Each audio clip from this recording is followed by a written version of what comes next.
Hello' everyone, good morning. এয়া duty যাবৰ বাবে ৰেডি হ'লোঁ।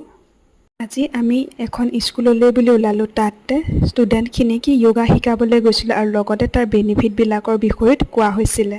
মই পিছে য়োগা শিকাবলৈ অহা নাই দেই। আমাৰ এজন কলিগছে তেওঁ য়োগা ইনষ্ট্ৰাক্টৰ হয়।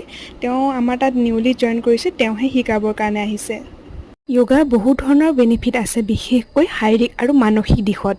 ই শৰীৰটো সুস্থ ৰখাৰ উপৰিও কিছুমান য়োগা যেনে মেডিটেশ্যন, প্ৰণায়াম এইবিলাকে মেণ্টেল প্ৰেছাৰ, এনজাইটি আৰু ডিপ্ৰেশ্যনো দূৰ কৰে। প্ৰথমে মোৰ মনতো বহুখিনি ডাউট আছিল, য়োগা কৰি জানো কিছুমান প্ৰব্লেমৰ পৰা হাত সাৰিব পাৰি। কিন্তু যেতিয়াৰ পৰা ট্ৰাই কৰিলোঁ বহুখিনি বেনিফিট পালোঁ। সেয়েহে আজিকালি সদায় কৰোঁ। কেতিয়াবা বাৰু ভিডিঅ'ত দেখা মই কি য়োগা কৰোঁ। বাৰু আপোনালোকে য়োগা কৰেনে বা য়োগা কৰি ভাল পায়নে? কি য়োগা কৰে জনাবলৈ নাপাহৰিব।